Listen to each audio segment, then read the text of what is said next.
السلام علیکم ورحمۃ اللہ وبرکاتہ۔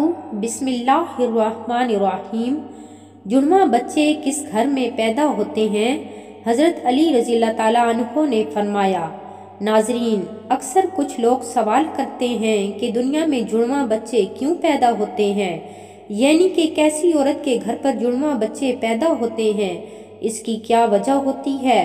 کچھ لوگ بولتے ہیں کہ اگر عورت طاقتور ہو، مضبوط ہو تو ایسی عورت کے گھر جڑواں بچے پیدا ہوتے ہیں۔ وہیں پر کچھ لوگ بولتے ہیں اور کچھ یہ کہ اگر مرد مضبوط ہو، طاقتور ہو تو ایسے مرد کے گھر پر جڑواں بچے پیدا ہوتے ہیں۔ آج کی اس ویڈیو میں ہم آپ کو حضرت علی رضی اللہ تعالیٰ عنہ کے حوالے سے اسی بات کے بارے میں بتانے والے ہیں کہ جڑواں بچے کب اور کیوں پیدا ہوتے ہیں۔ ناظرین، اولاد اللہ تعالیٰ کی ایک عجیب نعمت ہے، اور اگر کسی کے گھر میں جڑواں بچوں کی پیدائش ہو جائے تو پھر انسان کو اور بھی زیادہ خوشی ملتی ہے۔ زیادہ تر شادی شدہ عورت اور مرد جڑواں بچوں کی پیدائش کے خواہش مند ہوتے ہیں، مگر جڑواں بچوں کی پیدائش کو لے کر ہمارے معاشرے میں نہ جانے کتنی باتیں بنی ہوئی ہیں۔ کوئی کہتا ہے کہ عورت اگر مضبوط ہو تو جڑواں بچے پیدا کرتی ہے، وہیں پر کوئی کہتا ہے کہ اگر بیوی کے ساتھ بار بار ہم بستری کی جائے تو پھر جڑواں بچے پیدا ہوتے ہیں۔ آئیے اب آپ کو حضرت علی رضی اللہ تعالیٰ عنہ کے حوالے سے بتاتے ہیں کہ جڑواں بچے کس کے گھر میں پیدا ہوتے ہیں۔ ناظرین، عرب میں ایک شخص بیٹیوں سے سخت نفرت کرتا تھا۔ بیٹیوں کی پیدائش کو وہ زحمت سمجھتا تھا۔ جب جب اس کو بیٹی پیدا ہوتی تو وہ اللہ کی اس رحمت پر افسوس کرتا۔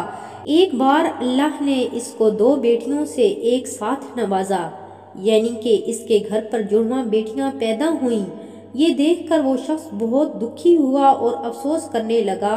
بس حضرت علی رضی اللہ تعالیٰ عنہ کو جیسے ہی اس کے بارے میں معلوم ہوا تو آپ رضی اللہ تعالیٰ عنہ نے اس شخص کو اپنے پاس بلایا اور فرمانے لگے، اے شخص، یاد رکھنا، اللہ ہر کسی کے گھر میں جڑواں بچوں کی پیدائش نہیں کرتا۔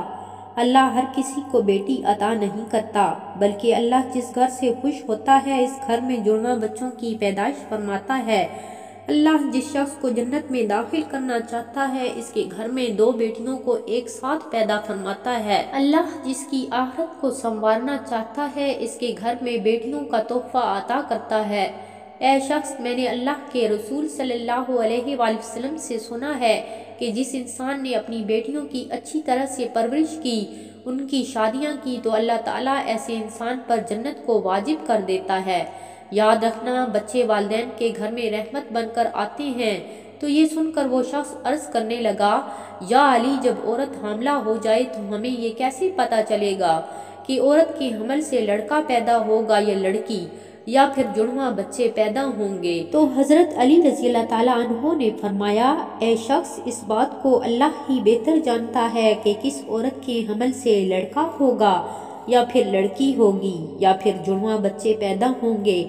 لیکن ہم آپ کو ایک نشانی بتا دیتے ہیں جس سے آپ کو پتہ چل جائے گا کہ عورت کے پیدا ہونے والا بیٹا ہے یا بیٹی، یا پھر دونوں ہیں۔ اے شخص، یاد رکھنا، جب کوئی مرد اپنی عورت کے قریب جائے اور جب وہ عورت کے ساتھ ہم بستری کرنے لگے تو وہ دیکھ لے کہ اگر مرد کی منی عورت کی منی پر غالب آئی تو سمجھ لینا کہ عورت کے حمل سے لڑکا پیدا ہوگا، اور اگر عورت کی منی مرد پر غالب آ جائے تو لڑکی پیدا ہوگی، اور عورت اور مرد دونوں کی منی آمنے سامنے آ جائے تو پھر جڑواں بچے پیدا ہوں گے۔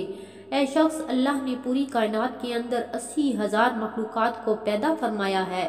اس میں سے 20,000 مخلوقات وہ ہیں جو اس زمین پر ہیں، یعنی کہ خشکی میں رہتے ہیں، اور 60,000 مخلوقات وہ ہیں جو دریا میں یعنی کہ سمندروں اور پانی میں رہتے ہیں۔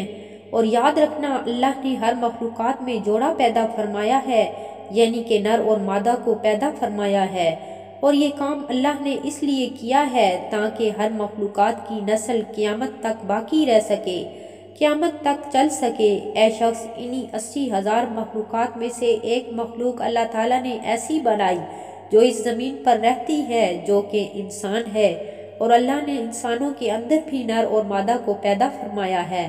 ناظرین، اللہ نے خود قرآن پاک میں ارشاد فرمایا ہے کہ نہ میں کسی کا باپ ہوں اور نہ ہی میری کوئی اولاد ہے، میں اولاد سے بھی پاک ہوں اور ماں باپ سے بھی پاک ہوں۔ میرا کوئی نہیں ہے، میں صرف تنہا اور اکیلا ہوں۔ آگے اللہ فرماتا ہے کہ یہ میں ہی جانتا ہوں کہ عورت کے پیٹ میں ہونے والا بچہ لڑکا ہے یا لڑکی یا پھر دونوں ہیں۔ میں جس کو چاہوں بیٹا عطا کرتا ہوں اور جس کو چاہوں بیٹی عطا کرتا ہوں، اور جس کو چاہوں لڑکا اور لڑکی دونوں کو ملا کر دے دیتا ہوں، اور جس کو چاہوں کچھ بھی عطا نہیں کرتا ہوں، یعنی کہ بانجھ بنا دیتا ہوں۔ ناظرین، اتنے میں ایک شخص کھڑا ہوا اور دستے ادب کو جوڑ کر عرض کرنے لگا، یا حضرت علی، میرا بچہ صحت مند نہیں رہتا، ہر وقت وہ روتا رہتا ہے، میں کیا کروں؟ تو حضرت علی رضی اللہ تعالیٰ عنہ نے فرمایا، اے شخص، تم اپنی عورت سے کہو کہ وہ اپنے بچے کو اپنے بائیں طرف سلائے اور اس کے ماتھے پر ایک دفعہ سورہ فاتحہ پڑھ کر ہر روز دم کرے، کیونکہ بچہ جب اپنی ماں کے پیٹ کے اندر ہوتا ہے تب وہ ماں کی دل کی دھڑکن کو سن کر سکون محسوس کرتا ہے، مگر جب وہ ماں کے جسم سے جدا ہو جاتا ہے تو اسے وہ آواز سنائی نہیں دیتی، اس لیے وہ بے چین ہو کر اٹھتا ہے اور خود کو اکیلا پن محسوس کرتا ہے اور وہ روتا رہتا ہے۔ اس لیے اگر عورت بچے کو اپنی بائیں طرف سلائے گی تو وہ ماں کے دل کے قریب رہے گا اور دل کی دھڑکن کو محسوس کرتا رہے گا اور سکون سے رہے گا۔ دعا ہے کہ اللہ پاک بے اولاد کو صاحب اولاد کرے، اور جو صاحب اولاد ہے اس اولاد کو ماں باپ کا فرما بردار بنائے۔ آمین ثم آمین۔ ویڈیو پسند آئے تو اسے لائک ضرور کر دیجئے اور چینل کو سبسکرائب کر کے بیل آئیکن کو آل پر سلیکٹ کیجئے۔ اگلی ویڈیو تک کے لیے اللہ نگہبان۔